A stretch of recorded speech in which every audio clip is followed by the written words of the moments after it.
actually, this wouldn't, because we didn't really do that. But yes, the real powder or the real paste would taste pretty good. And because now we're going to take leaves, we're going to line this basket. The girls made baskets starting at about age 8. They made them their whole lives. This was the fanciest one they made. We think that they probably used some of that acid and some berry juice to make the decoration on them. Okay. Also, this would have been very tightly woven because this is their cooking basket, and we have a basket in here now. So if it's a cooking basket, chances are we probably ought to cook. What do you think? If we're going to cook, we probably should go to the stove. So if you will all stand, please, and gather in a great big circle around my stove. Right, please stay standing.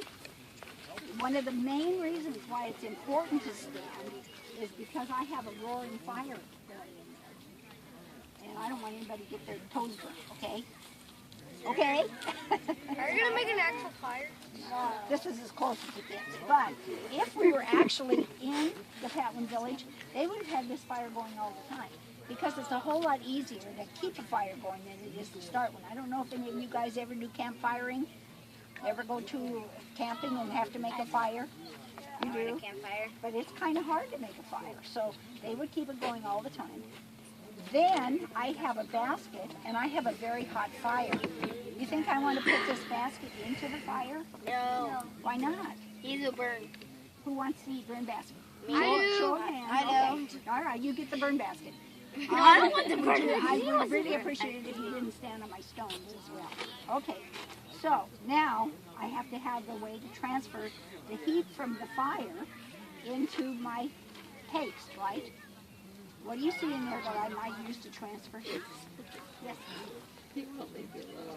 Those stones. Yep, stones. Those are called soapstone. When they would have this fire going, they would leave the soapstone in there all the time so that they would always be hot. You are going to be my cook if you will hold that for me. Can I be the cook too? Actually, I'm going to have this young lady be over here with me.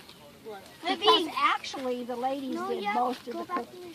So, I have to take I have to take some of those stones and put them in here. I'm only going to use one. Just be careful. Don't move really fast. It's okay. Move slowly, gently. Slowly, gently. Okay. All right. Don't go quickly. All right. Here we go. I'm going to take these. They would have been soaked in water so that they don't. They're called tongs. This is one of the tools that they would put back in here. And then you would do my stir. You can stir for a minute. Okay. Stir, stir, stir, stir, stir. Because we have to keep that moving so it doesn't burn the basket on your side, right? Okay. So now we have hot paste. We've got to do something with the hot paste. We're going to make a flat piece out of it, put it on our hot stones and make a bread, or like a pancake, okay? That would be our bread. We can also put more water, put some meat, some veggies like our roots and bulbs that the girls got, and we're going to make a stew. Now, what if we use beef, or meat? What if we use deer? We put some deer in here, we couldn't put it all in. We slice it up, put the hot stones right on the fire, and that we could make jerky. That way we would have meat. You guys went and go gather up your backpacks. You can walk in front of the Tule hut over here. But don't go inside. Why?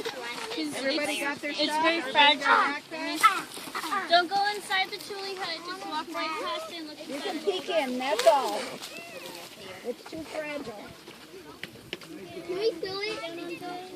I would rather you didn't. It's getting too fragile. It needs to be fixed. Going around, but if you'll pretend that you're Patwin children, I'm going to talk to you about some of the things. Well, what would it be like being a Patwin child living here at the marsh? What would I be learning how to do? What wouldn't I be learning how to do compared to who I am now as a modern young person in the world? Now, Patwin children, they didn't go to a building that they called school every day the way you're doing. They learned everything by being outside, raining, sunny day, whatever, learning from their older brothers and sisters, and of course mom and dad and the other older people in your tribe. Many of them would be your cousins and your aunts and uncles, so you would have family relations among the group. Now, when we talk about the Patwin people here, understand this part. We're using our English language that each of us understands and knows how to speak.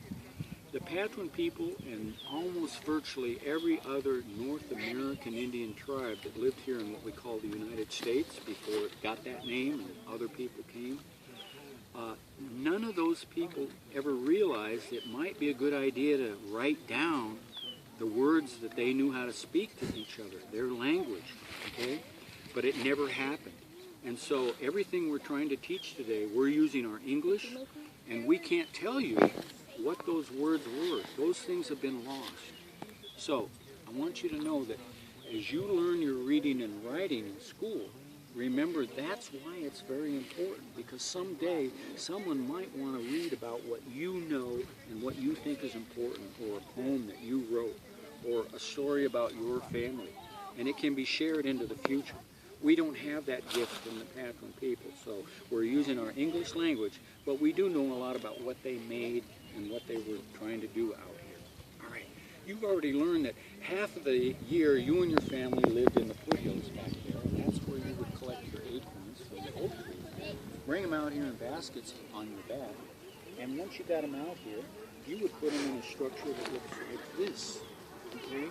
Now you've already noticed that your family and you would build your sleepy nuts, and we call them sleepy nuts because that's basically all that you did. Every day you had to come out and look for food, either in the animals or the plants. There was no way other than the creatures. You probably also, this is the only food that you and your families could keep for a long period of time, and it would still be good to eat. There weren't any refrigerators. Anytime you caught an animal, it had to be eaten pretty much almost that same day. So when a big animal was caught, let's say this young man in the back here with his cool hat on, if his family caught a deer for food, they would take a portion of that animal, but because it was so big, they would give most of it back to the rest of the people. And the next day, if this young lady's family caught a deer, the same thing would happen. They would take a portion, but they would give most of it back to the group. So what I like about that is that nobody was going hungry. Everybody made sure that there was enough to be shared. Okay, so I hope we're learning those skills in our classrooms today and at home, to share and respect other people and not be wasteful or stingy or selfish. Speaking of selfish, now you would be taught respect for every living thing out here because your survival depended on it, and you only had a small area about the size of our county to live in. And so everything you needed, you had to find it here. And there weren't stores to go buy things, you had to make everything. All right, I managed to break off a piece of it, so I'm a little more careful with my last piece. But here's how you and your family would make rope out of tule plants. You'd cut 2 tule plants, you'd let it dry for about half a day, you'd take the 2 plants and you'd twist them together and you'd tie a knot at both ends. And they would look like this, but they'd still be green. You'd take them back to the water one more time and soak them for about 2 days, bring it out, and when it dried the second time, it would hold the twisting part, and you'd have a valuable tool, again, using our English language, we call rope.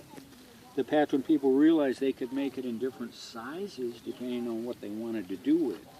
When they realized they could make rope, they said, hey, let's make nets to catch fish and to try and catch ducks, and let's use what we know we've got lots of, tule plants. So they could make the tule into smaller ropes so that the older boys and the men could drag the nets through the water with fish in them, and it wouldn't be so heavy it would break the nets or cause the men not to be able to move them. And I'll show you a picture on what that would look like. Let's keep the necklaces on your neck. That would be a good idea. They're valuable. Remember, you're Patwin people now, and that's the same as money now. So you want to take care of your money. All right, let's see here. Let me move us on here and talk about a couple of the objects that I have here. Raise your hand if you can help me with my question. What do you think we call this object? I'm going to go to the young man in the back. Antlers. Excellent. This happens to be an antler grown by a deer. That would be one of the animals that you and your family would hunt. There was also, and there is still a herd of elk down at Grizzly Island. They're protected now from people, okay? But they've been brought back to this part of our world after being all kind of killed for food by more Anglo people than the Indian peoples. But at any rate, let's learn the difference between an antler and a horn, please, because sometimes my young learners try to answer my question and they say horn. An antler is solid like the bones in our body, okay? Again, this was grown by a deer. A wild critter that would grow a horn that lives here in our country, the United States, one example would be the buffalo, or the scientific name is bison.